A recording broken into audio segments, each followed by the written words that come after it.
আখ বাংলাদেশের উত্তর পশ্চিমাঞ্চলের একটি অর্থকরী ফসল। ফসলটির সঙ্গে হাজার হাজার আখ চাষি এবং কৃষি শ্রমিকের জীবন জীবিকা জড়িত। কৃষি শ্রমিকদের কর্মসংস্থান ও দারিদ্র্য বিমোচনে এবং গ্রামীণ অর্থনীতির চাকা সচল রাখতে আখ চাষের গুরুত্ব অপরিসীম।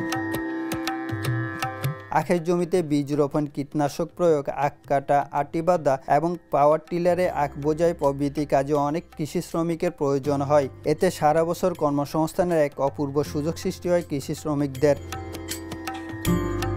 আখ চাষের জন্য বিখ্যাত জেলাগুলোর মধ্যে রয়েছে নীলফামারী, টাঙ্গাইল, জামালপুর এবং সাতক্ষীরা। নীলফামারী আখের রাজ্য হিসেবে পরিচিত। টাঙ্গাইল ও জামালপুরে আখ চাষে ভালো লাভ হওয়ায় কৃষকদের আগ্রহ বাড়ছে এবং সাতক্ষীরাতেও আখ চাষে কৃষকরা সাফল্য পাচ্ছেন। অন্যদিকে ময়মনসিংহের ফুলবাড়িয়ায় প্রায় ২৫০ বছরের ঐতিহ্যবাহী আখের রস থেকে হাতে তৈরি হয় মিহিদানার লাল চিনি।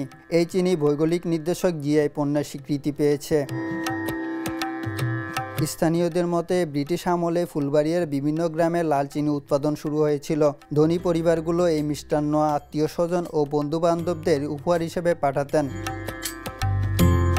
দেশে একমাত্র ফুলবাড়িয়াতে লাল চিনি উৎপাদিত হয় এবং এটি শিল্পে পরিণত হওয়ার যথেষ্ট সম্ভাবনা রয়েছে।